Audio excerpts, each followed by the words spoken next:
동에 있는 학교를 나왔습니다. 근데 제가 공부했던 신당동 근처에 역사가 오래된 교회가 하나 있었는데요. 왕십리 감리교회라는 곳이 있습니다. 여러분 혹시 아시는지 모르겠습니다. 우리 감리교인들 중에서는 그래도 많이 알려진 그러한 교회인데요. 올해로 역사가 107년이 됐습니다. 1908년에 설립이 되었고, 또 초기에 담임 목사님 중에 한 분인 이필주 목사님이라고 하는 분은 3.1운동 당시에 민족 지도자 33인 중에 한 분이셨을 정도로 유명하고, 또 그 이후에도 여러 목사님이 이 감리교회에서는 아주 상당한 그러한 존경을 받은 분이죠. 이 교회가 100년이 되던 해에 교회 이름을 바꿨습니다. 왕십리 감리교회가 아니고 꽃제교회라고 하는, 꽃제교회라고 하는, 지금 소리가 조금 통역 소리가 좀 커서 좀 들리는데, 꽃제교회라고 하는 그런 교회로 이름을 바꿨습니다. 전혀 여러분 연상이 안 되시죠? 왕십리 감리교회가 꽃제교회, 꽃제라고 하는 말은 꽃이 많은 언덕이다, 꽃이 많은 고개다, 이제 이런 곳이에요. 그리 전혀 어울리진 않죠. 그래서 이 교회가 왜 이렇게 전혀 다른 이름으로 바꿨을까 보니까, 서울이 그 뉴타운 계획이라는 게 있었다 그래요. 그래서 이 왕십리 전체를 새로운 뉴타운으로 디벨롭먼트 하려고 하는데, 이 교회 입장에서는 새로운 동네에 왕십리라고 하는 이름을 쓰는 게 별로 어울리지 않는다, 그렇게 생각을 했던 것 같아요. 그래서 100년간 유지했던 이름, 굉장히 자랑스럽고 또 유구한 역사를 가지고 있는 그 이름을 놔두고 꽃제라고 하는 굉장히 현대적이고, 어떻게 보면 요즘 사람들이 좋아하는 어떤 그런 이름으로 바꿨습니다. 이러한 변화, 이게 아마 한국에서 겪는 요즘의 변화인가 봐요. 옛날 구시대적인 거, 또 오래되고 또 그렇게 사람들이 좋아하지 않는 이미지가 있는 것들은 과감히 바꾸나 봐요. 어떻게 보면 아주 혁신적이고 또 긍정적인 의미도 많이 있겠다 싶은 생각이 듭니다.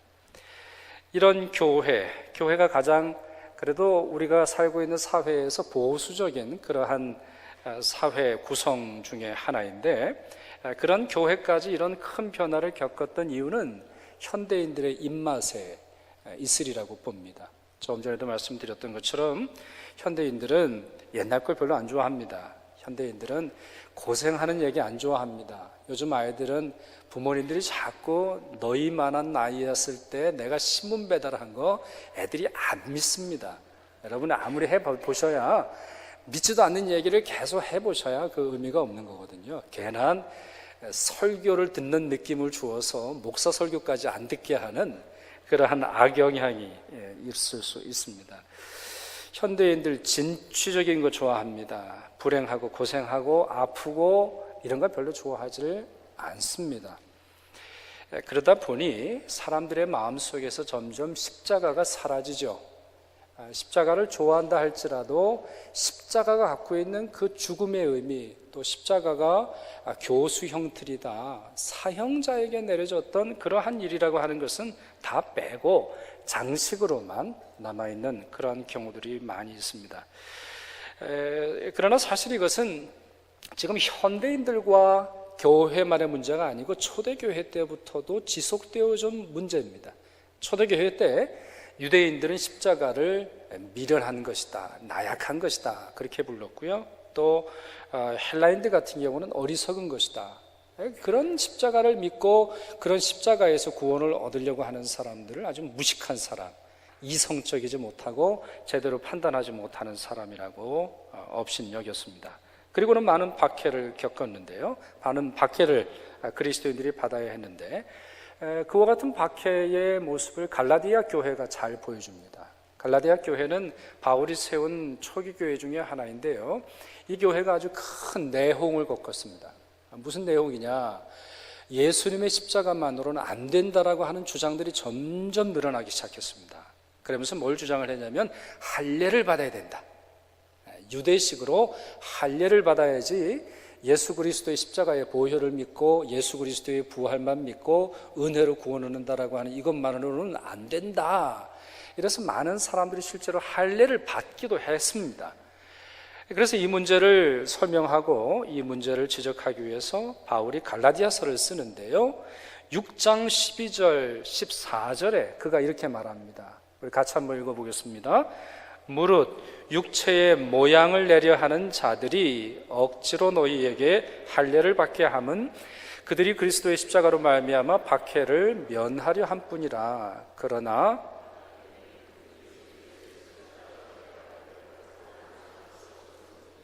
아멘. 자, 할례를 좀 뭐라고 설명하고 있습니까? 육체의 모양을 내려는 자들이다.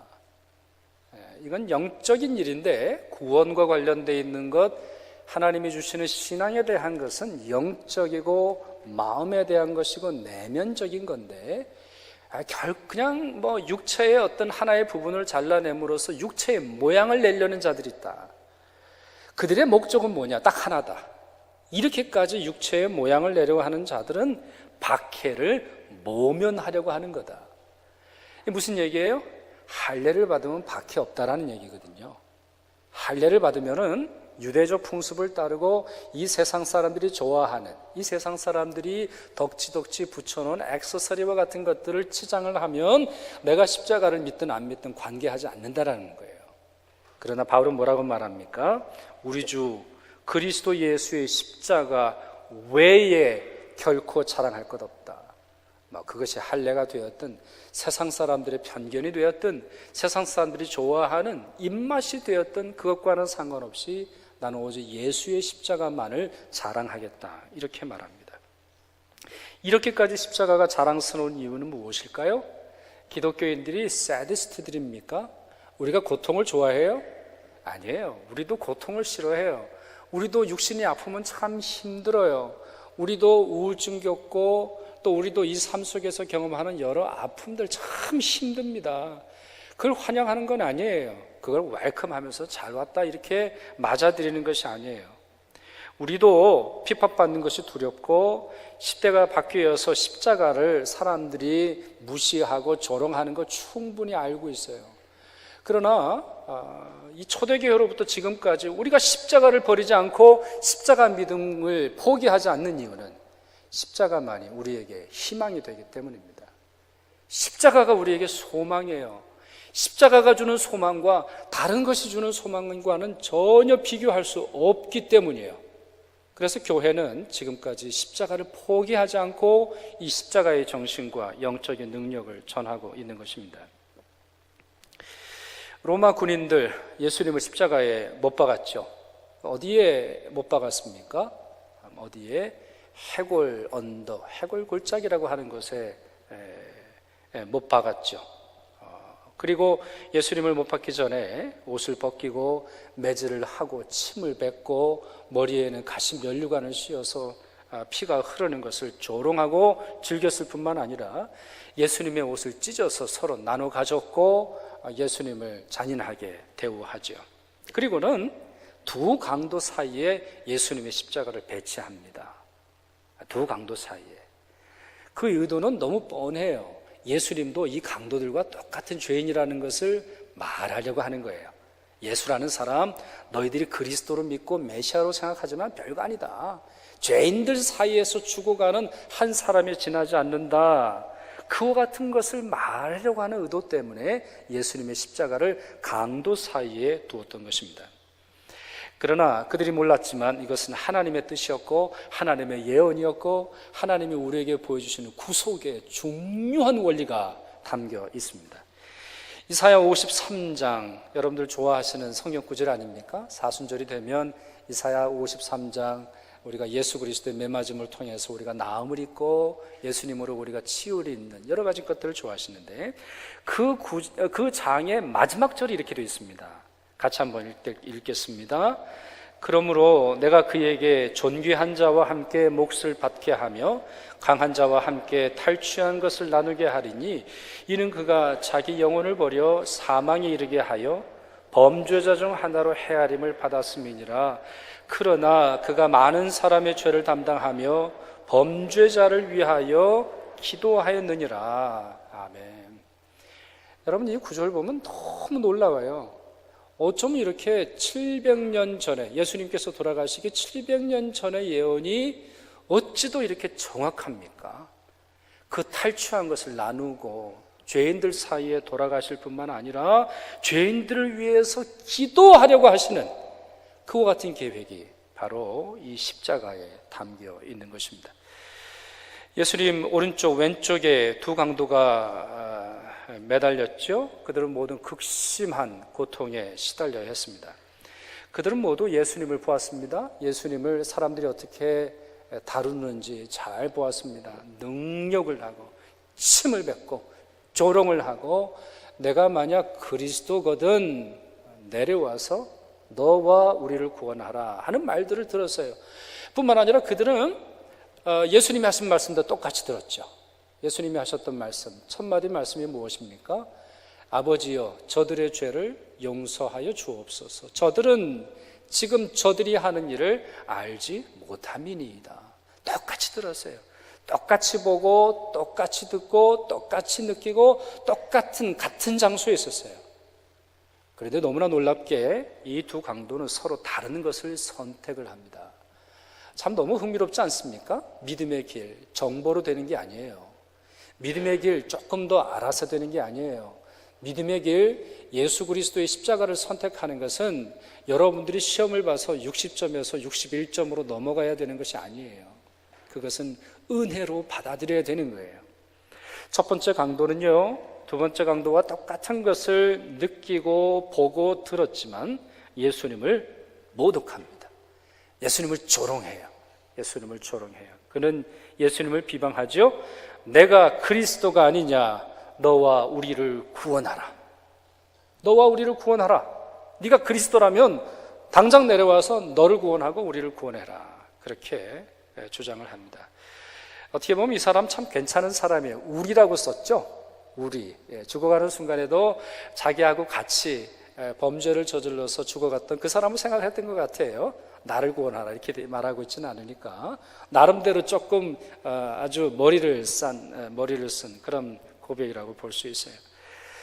여러분, 근데 이 고백, 이 짧은 말 속에서 우리의 모습이 참 많이 느껴지지 않으세요? 내가 그리스도라면, 내가 그렇게 능력이 있다면, 당신이 그렇게 많은 병자를 고치고 많은 사람들을 도와주고 또 하나님의 아들이라면 당장 내려와서 당신과 우리를 구원해라. 우리도 힘들면 참 하나님 불평 자주 하죠. 우리도 힘들면은 하나님께 원망 많이 하고 또 여러 가지 많은 말들을 합니다. 지난주에도 말씀드렸습니다. Why me?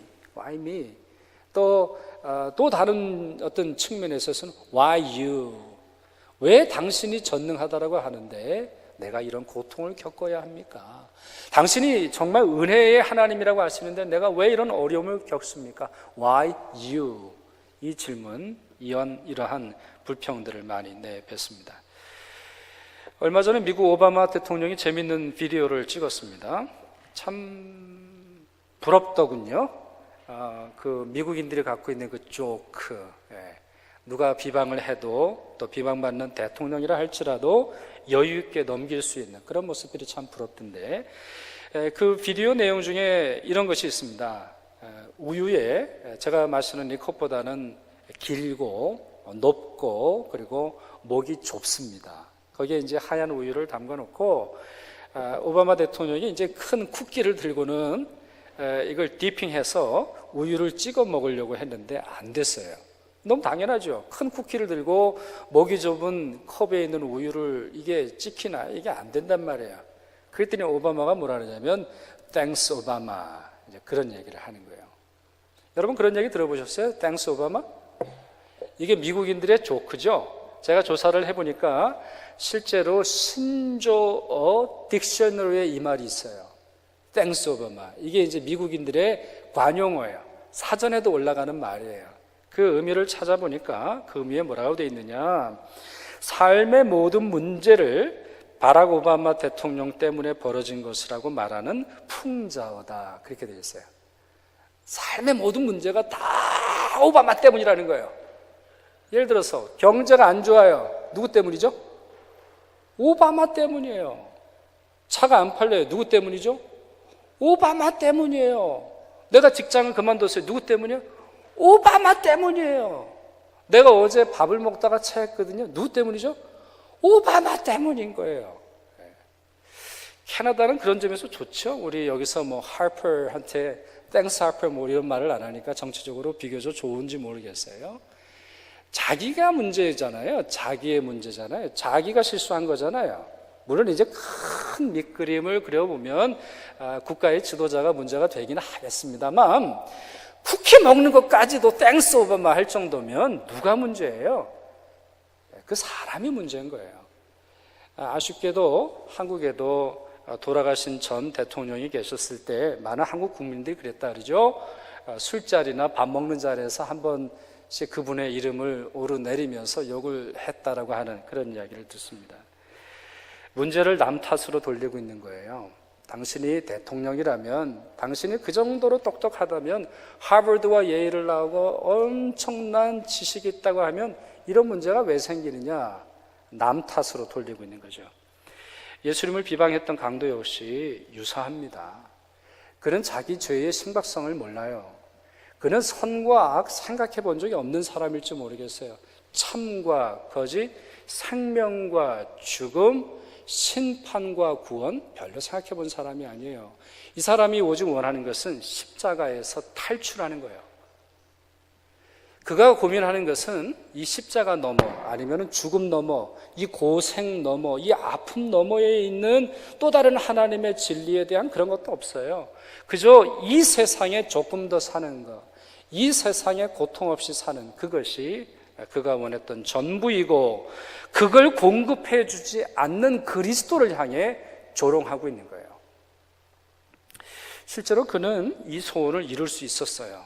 실제로 그는 그 십자가 앞에서 십자가 달려있는 그 상황 속에서도 예수 그리스도를 통해 하나님의 크신 구원의 능력을 경험할 수 있었지만, 오직 자기의 이기적인 욕망, 지상의 생명에 대한 집착만 남기고 죽게 되죠. 또 다른 사람이 있습니다. 같은 사람이에요. 같은 죄에 저질렀던 것 같고 공범일지 모르겠어요. 그리고 같은 거 받고 같은 거 느꼈고 같이 아파하고 같은 걸 들었어요. 근데 이 사람은 전혀 다른 것을 선택해요. 전혀 다른 것을. 이 사람이 처음에 40절 말씀을 보니까 하나님을 두려워해야 한다고 다른 강도를 꾸짖어요. 강도를 꾸짖습니다. 다른 처음 말한 그 사람을 꾸짖으면서 너는 하나님이 두렵지도 않느냐? 우리 한국 사람들이 잘하는 말이죠. 너는 하늘이 두렵지도 않느냐? 이제 그런 말을 하고 있는 거예요. 어떤 공포심이, 이게 자연스러운 마음이에요. 자연스러운 마음이에요. 저희 부부가 살면서 뭐 그렇게 오래 산 건 아닌데 저희들끼리 키득키득 웃는 게 있어요. 그건 이제 뭐냐면, 저희가 이제 신혼 생활을 하면서 이렇게 지내다가 어느 날은요, 밤에 잠을 자는데 천둥이 어마어마하게 치는 거예요. 뭐 보통 큰 게 아니에요. 제가 들었던, 제 아내도 마찬가지였을 거고, 제가 듣고 제 아내도 들었었던 그 어떤 천둥 소리와 다르게 어마어마한 천둥 소리가 들려요. 그래가지고 저희 부부가 깜짝 깨가지고 서로 안고 겁이 나가지고 벌벌 떨었던 적이 있어요. 그게 사람의 마음이거든요. 어떠한 일에 천둥 소리 앞에서도 마음이 좀 덜컥 내려앉고 마음속에 두려움이 있고, 야, 하나님이 노하셨나 보다 하는 그런 마음을 갖는 것이 자연스럽단 말이에요. 그런데 이 사람은 그걸 가지고 있었다라고 하는 거예요. 그러면서 너는 하나님을 두렵지 않느냐? 근데 참 너무 놀라운 신비죠. 지금 이 사람은 자기의 죄에 대한 벌을 받아서 죽어가는 중인데, 하나님을 원망하거나 하나님을 탈출할 수 있는 근거, 아니면 어떤 자기에게 도움을 주는 어떤 분으로 고백한 게 아니라 경외의 대상으로 고백하고 있어요. 경외의 대상. 자기가 마음 다해서 그분을 두려워하고 마음 다해서 경외감을 품어야 하는 분으로 고백을 하고 있습니다. 두 번째 모습은요, 그는 자기 자신이 죄인이기 때문에 십자가에서 죽는 것이 당연하다 말하고 있어요. 41절을 보시면 너나 나나 벌을 받아서 죽는 것이 당연하다. 그러나 저 사람은 아무런 죄가 없는 사람이기에 옳은 사람이다. 이런 말을 그가 하고 있습니다. 많은 사람들이, 많은 그리스도인들이, 하나님을 믿는 많은 사람들이 입으로는 자기가 죄인임을 고백해요. 여러분들은 어떠세요? 여러분도 죄인임을 다 고백하시죠? 죄인이다. 내가 정말 하나님으로부터 많은 죄를 저질렀다. 이렇게 고백을 합니다만 그 마음에 켜켜이 쌓여있는 것은 뭐냐면 벌 받는 것과 심판이 지나가기를 원하기 때문이에요. 무슨 말이냐? 정말 하나님으로부터 징계를 당하고 어려운 일을 당했을 때 그것을 당연하게 여기기보다는 그 죄 지었던 또 자기가 죄인이라고 했던 고백도 다 사라지고 마치 자기는 아무 문제가 없는데 어려운 일을 당하는 것처럼 하나님께 하소연을 한다라고 하는 말입니다. 그러나 이 사람은 그러지 않았어요. 자기의 벌 받는 것 당연하게 여기고 있어요. 그리고 그 이유는 심플해요. 자기 자신이 죄인이기 때문입니다. 욥이 모든 것을 잃어버렸을 때 첫 번째 반응이 우리의 마음에 참 큰 감동을 주고 도전이 되지요. 욥기 1장 21절 22절 같이 읽겠습니다. 내가 모태에서 알몸으로 나와 싸운즉 또한 알몸이 그리로 돌아가올지라 주신 이도 여호와시요 거두신 이도 여호와시오니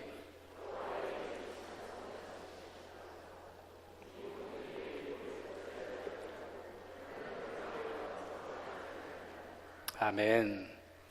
그가 이렇게 말하죠. 모태에서 알몸으로 나왔다. 가진 거 아무것도 없다라는 거예요. 재산만을 얘기하는 게 아니죠. 신체도 보세요. 애기들이 얼마나 연약한가. 해봐야 커봐야 4.5cm 아니죠. 뭐죠? 4.5kg 정도죠.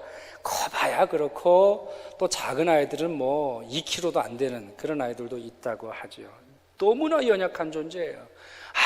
아무것도 없이 태어나는데 어떤 에게도 삶에 두려움이 없어요. 지난주에도 우리 김정수 형제 또 노은미 자매님 또 이제 둘째를 낳았는데 요즘 애들은 천재인 것 같아요. 그래서 애가 눈을 이렇게 감고 있길래 걔가 이제 이름이 예담인데 예담아 목사님 왔어. 이랬더니 애가 눈을 뜨는 거 있죠. 절대로 제가 걔한테 강요한 바가 없습니다. 걔를 제가 만지거나 해러스먼트 하거나 아니면 미리 사전 교육을 한 게 아닌데 하여튼 요즘 애들은 신기해요. 그래, 눈알이라 그러지 않죠. 눈동자 죄송해요. 예. 요즘에 하도 인형을 많이 봐가지고 눈동자 가지고 그냥 반짝반짝 하는 게 다 알고 있는 것 같아. 근데 가만히 생각을 해보면 이제 기도를 해줘야 되는데 얘가 겪어야 될 즐거움도 있고 얘가 겪어야 될 삶의 무게도 있잖아요. 근데 애기들은 그런 거 걱정 안 하더라고. 그냥 엄마 젖주면은 그거에 또 만족을 해가지고 세상에 그것처럼 편한 얼굴이 없이 그냥 잔단 말이에요. 예? 알몸으로 태어났다는 게 그런 거거든요. 아무것도 가진 것 없지만 이 세상에 보내신 하나님이 계시니 그냥 산 거고 또 천국 갈 때 우리가 생명을 다할 때 뭐라 그래요?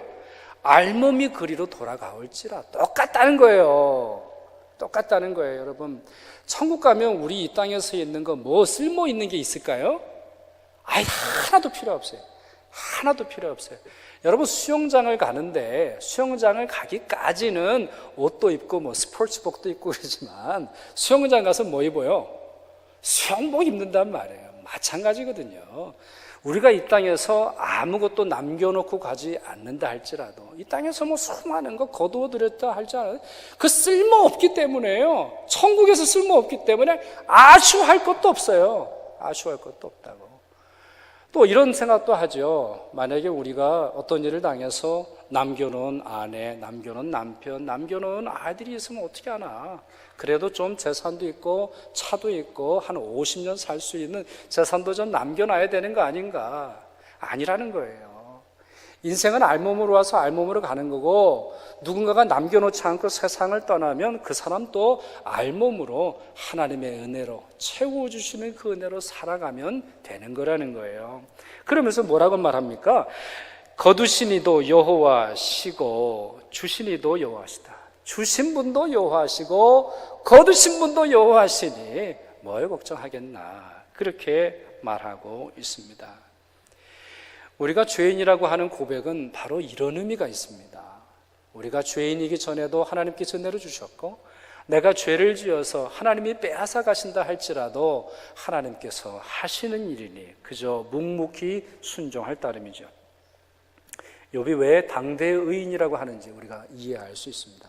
그가 기도했던 모든 것이 응답받아서 의인이 아니라 기도하든 기도하지 않든, 장미꽃이 있든 장미꽃 가시가 있든, 받은 기도건 아니면 응답받은 기도건 응답받지 못한 기도건 오직 여호와 하나님께 나아가고 있는 것을 볼 수가 있습니다. 이 강도, 그러면 자포자기합니까? 하나님을 경외하고 자기가 벌을 받아서 죽는 것이 당연하다고 생각하는 이 강도는 그냥 자포자기하고 있습니까? 아닙니다. 바로 여기서 십자가의 역설을 발견합니다. 십자가의 역설. 우리가 논리적으로 생각할 때는 이런 말이 나오지 않을 텐데, 우리가 이성적으로 판단했을 때는 이런 말이 나오지 않을 텐데, 정보를 종합해서 컴퓨터에 넣어가지고는 이런 해결이 나오지 않을 텐데, 그가 이런 고백을 합니다. 예수여, 당신의 나라에 들어갈 때 나를 기억하소서. 너무 놀라운 고백을 하고 있어요. 첫째, 예수님께서 왕이심을 고백하고 있어요. 여기서 나라라고 하는 말은 네이션이 아니에요. 여기서는 예수님이 천국의 시민권, 시티즌십을 가지고 있음을 얘기하는 것이 아니라 그분이 왕을 이야기하고 있어요. 킹덤이라 그랬거든요.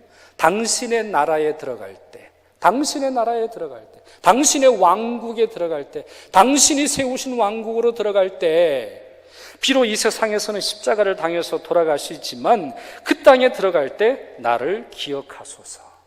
나를 기억하소서. 여러분, 여기엔 좀 퀘스천이 있죠? 퀘스천이 있어요. 왜 퀘스천이 있냐면, 이 질문에, 이 요청에 예수님께서 뭐라고 대답하십니까? 내가 천국 갈 때 너 꼭 데리고 갈게, 이렇게 말씀하셨나요? 아니죠. 오늘 본문에 뭐라고 되어 있어요? 오늘 내가 나와 함께 있으리라. 오늘 내가 나와 함께 있으리라. 오늘 있으리라. 오늘 갈 거다. 그렇게 말씀을 하고 계세요. 예수님께서 돌아가시고 나서 3일 만에 부활하시죠. 금요일에 돌아가시게 되는데, 금요일 오전이 되겠습니다. 금요일 저녁부터 안식일이 이제 시작되는데요. 예수님께서 금요일 날 돌아가시고 주일날 부활을 하시게 되죠. 그러니까 곧장 천국 가신 거 아니세요. 음부에 가셨다고 돼 있는데, 음부에 가신 중요한 이유 중에 하나는 미리 죽음, 미리 사망한 사람에게까지도 복음이 선포되고 하나님의 심판이, 또 예수 그리스도의 십자가의 권능이 선포되어야 하기 때문이라고 생각을 합니다. 그리고는 부활하시고 나서 곧장 천국에 가신 거 아닙니다. 40일간 이 땅에 머무시면서 애프터 서비스를 하셨어요. 제자들이 3년 동안 교육을 받았지만 전혀 이게 정리가 되지 않은 상태에 있었기 때문에 40일간 다시 정리해 주시는 그런 예수님의 모습을 볼 수 있습니다. 그 다음에 가세요. 그러니까 정확하게 43일 지내시고 가신단 말이에요. 근데 예수님 뭐라고 말씀하셨어요? 이 강도에게 오늘 내가 나와 함께 하리라. 이 강도도 체면이 있었던 것 같아요. 그래서 자기가 지은 죄가 있으니까 당장은 아니더라도 또 예수님의 그 다음 43일간 머무시는 걸 전혀 몰랐을 테니까 했던 말일 수도 있지만, 그냥 자기를 기억해 주는 정도로만 원했는데, 예수님은 그 정도가 아니라 너를 나와 함께 하리라, 천국으로 이끌어 주시겠다라고 하는 약속을 바로 그 순간 허락해 주고 계시는 것이죠. 이번 달 내셔널 지오그래피라고 하는 잡지에 시리아 난민촌에 대한 기사가 실려 있습니다. 참 그 기사의 내용이 참 감동도 있고요, 감동도 있고 또 우리에게 참 많은 도전을 주는데, 잘 아시다시피 이제 시리아에 수백만 명의 난민이 자기 집을 떠나고 재산을 다 잃어버리고 이제 난민촌으로 가죠. 주로 많이 가는 곳이 북쪽에 있는 터키, 또 서쪽에 있는 레바논, 또 그 밑에 있는 조르단, 이렇게 세 나라이고 그 외에도 세계 여러 곳곳에 흩어져 있습니다. 이들이 반드시 넘어야 되는 게 있습니다. 난민이 자기 집을 떠나서 난민촌으로 갈 때 반드시 넘어야 되는 게 있어요. 뭘까요? 여러분 뭐라고 생각하세요? 국경을 넘어야 돼요. 국경을 넘어야 돼요. 국경을 넘고 난민촌으로 들어갈 수 있어야 돼요. 근데 이 난민촌에 들어가기 위한 조건이 있어요. 여러분 뭐라고 생각하세요? 비자? 영주권? 영주권 신청해가지고 한 2, 3년 기다리면 난민촌에 들어갈 수 있는 건가요? 아니면 패스포트 필요한 거예요?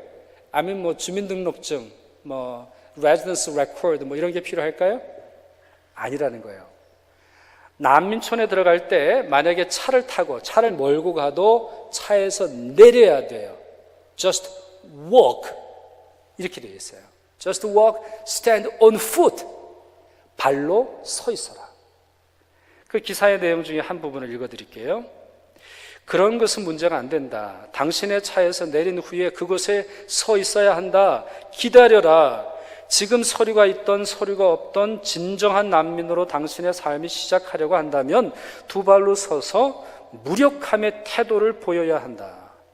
In the attitude of powerless. 무력함. 나는 무력하다. 나는 아무것도 없다. 당신이 받아주지 않고는 내가 살 소망이 없다. 와 같은 애티튜드를 보여줘야 된다고 하는 것입니다. 무력함, 끔찍한 단어입니다. 무력함이라고 하는 것은 현대인들이 가장 싫어하는 단어 중에 하나일 거예요. 이 powerlessness.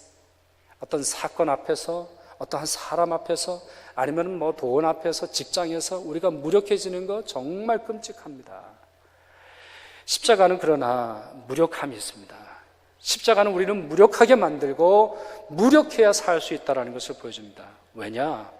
그와 같은 무력함이 난민촌으로 들어가게 하고 국경을 넘는 유일한 소망인 것처럼 우리를 천국으로 인도하는, 우리에게 새로운 생명을 주시는 하나님의 역사를 경험하는 유일한 희망, 유일한 소망이 되기 때문인 것이죠. 그렇기에 십자가를 사람들이 촌스럽게 여기고 고대의 사형틀로 여기고 이미 시대에 뒤떨어진 고대의 풍습으로 여기지만 우리는 포기할 수 없습니다. 다른 사람은 다 포기해도 나는 포기할 수 없습니다.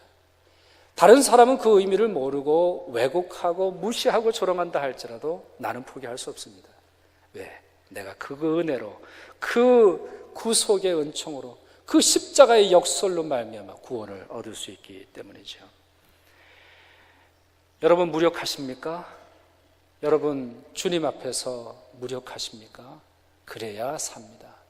그래야 약한 자에게 강함 되시는 그 예수 그리스도의 은혜가 여러분들에게 있을 수 있습니다. 동시에 무력한 자에게 경험케 하시는 이 소망, 이 희망의 능력 여러분이 품고 살아가시길 바랍니다. 기도하겠습니다.